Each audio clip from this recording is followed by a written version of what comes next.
Patent number 6,506,148. Filed March 2001. A battery management system that could extend lithium-ion battery life by 400%. The inventor, a Stanford-trained electrical engineer, had laboratory documentation, peer-reviewed validation. Working prototypes demonstrated to independent observers.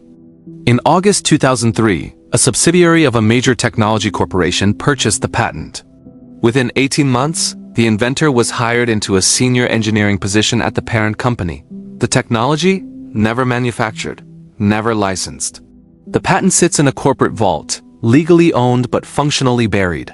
This isn't an isolated incident.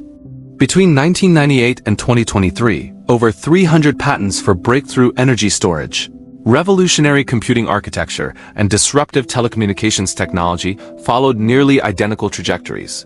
Purchased by tech giants or their shell subsidiaries. Inventors absorbed into corporate structures. Technologies never reaching production. This isn't conspiracy theory, this is pattern documentation. And the paper trail is verifiable. The patents exist. You can search them in the USPTO database right now. The corporate acquisition records are public filings available through SEC documents and Delaware corporate registrations. The timeline is consistent across dozens of cases. Breakthrough filing. Corporate acquisition within 12 to 36 months. Immediate hiring of inventor, zero production.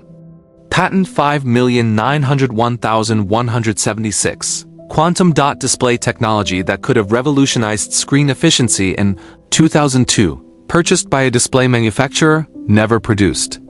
Patent 7,033,406. Network routing system that could have reduced data center energy consumption by 60%. Acquired by a cloud computing giant in 2006. Still sitting unused. Think of technological innovation like water flowing downhill, it naturally finds the path of market demand. But what happens when someone builds a dam? Not to stop the flow entirely, but to control exactly when and how that water gets released? That's strategic patent acquisition. It's not about killing innovation, it's about controlling the pace of disruption. You should be skeptical here. Not every buried patent represents suppressed genius. Some technologies fail in real-world conditions. Some have fatal flaws that laboratory conditions don't reveal. Some inventors overestimate their breakthroughs. The patent graveyard is full of ideas that simply didn't work as promised, but some do work. And the corporate response is identical for both. When a breakthrough technology threatens a trillion-dollar product ecosystem, three things happen systematically. First, the legal acquisition. Tech companies employ patent scouts teams whose entire job is identifying emerging technologies that could disrupt existing product lines. They monitor university research labs, independent inventors, startup filings. When something threatening appears, they move fast. Shell corporations make the initial contact. Offers come with NDAs. The inventor often doesn't realize they're reselling to the company that has the most to lose from their innovation. Second, the strategic hiring. This is brilliant from a legal standpoint. You don't just buy the patent, you hire the inventor. They get a six-figure salary, equity packages, and prestigious titles. They sign employment agreements that include non-compete clauses and intellectual property assignment contracts. Even if they wanted to continue developing their breakthrough independently, they legally cannot. They're contractually neutralized. Third, the indefinite hold. The patent gets filed under strategic technology reserves. It's not killed, that would raise questions. It's simply never prioritized for production. Internal corporate documents show these patents listed as long-term development assets or future integration candidates. They exist in permanent limbo. The economics are straightforward. Apple makes billions from iPhone sales built on existing battery technology. If a battery breakthrough extended phone life to 7 days, consumers would upgrade less frequently. The entire business model built on 2 to 3 year replacement cycles collapses. So you don't let that battery reach market. Not yet, maybe not ever. Google's search advertising empire depends on computational infrastructure they control. A routing patent that dramatically reduces data center costs doesn't just help Google, it helps every competitor equally, so you acquire it. You prevent it from becoming industry standard. You maintain your infrastructure advantage by ensuring disruptive efficiency doesn't become democratized. Here's what the paper trail shows across verified cases. Between 2000 and 2020, Major tech companies acquired over 3,000 patents classified as non-core technology assets, patents outside their primary business focus. Independent analysis by technology researchers at MIT and Stanford found that fewer than 8% of these patents were ever integrated into commercial products. The rest? Locked in legal ownership, legally preventing anyone else from developing them.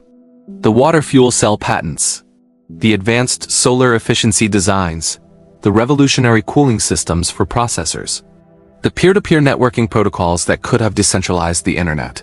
Patent numbers available. Purchase dates documented. Production status, 0. This isn't limited to energy and computing. Medical device patents get bought and buried by established manufacturers who don't want their existing product lines disrupted. Pharmaceutical patents for drug delivery systems that could reduce treatment costs get acquired by companies whose profit models depend on expensive ongoing therapies. Not every suppressed technology works. But some do, and the pattern of burial is identical for both. That's the critical insight. Corporate patent strategy doesn't distinguish between failed science and working breakthroughs. It distinguishes between disruptive and non-disruptive. Anything that threatens existing revenue streams gets acquired and controlled, regardless of whether it actually functions as promised. If you're frustrated by this, you should be. Technologies that could reduce energy costs, extend device lifespans, and improve efficiency get locked away because they threaten quarterly earnings reports. Innovation that could benefit millions gets sacrificed for market protection strategies that benefit shareholders. But here's the realistic analysis. Economic incentives drive suppression more than malicious conspiracy. No executive sits in a boardroom cackling about denying humanity progress. They're protecting market position, which is exactly what corporate fiduciary duty requires them to do. The system isn't broken, it's working exactly as designed. Capitalism rewards market control, not disruption of your own product lines. Not all buried technology is genuinely suppressed breakthrough science. Some of these patents represent ideas that failed in scaling, had hidden flaws, or couldn't achieve commercial viability. The inventor might genuinely believe their technology works, but real-world engineering reveals limitations laboratory conditions didn't expose. Some technologies are legitimately dangerous or require regulatory frameworks that don't exist yet. Nuclear diamond batteries, certain genetic engineering tools, advanced autonomous systems, there are innovations where delayed deployment is actually responsible. This field attracts misinformation like a magnet attracts iron filings. For every real suppressed patent, there are 10 fabricated stories circulating online. Fake patent numbers, misattributed inventions, edited documents. The conspiracy theory ecosystem thrives on this topic, which makes legitimate investigation harder. Patent suppression through strategic acquisition is real. The documentation exists in public databases. The corporate filings are verifiable. The timeline patterns are consistent across hundreds of cases. This isn't speculation, it's pattern analysis of publicly available data.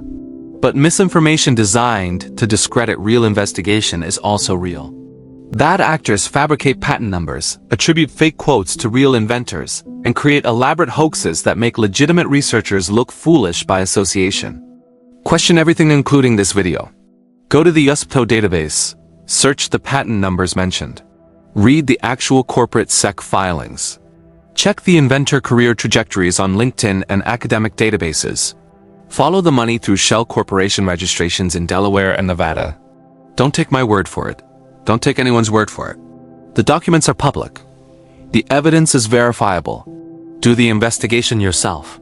The truth about technology suppression isn't hidden in classified files or secret databases. It's sitting in plain sight in public patent records if you know what pattern to look for.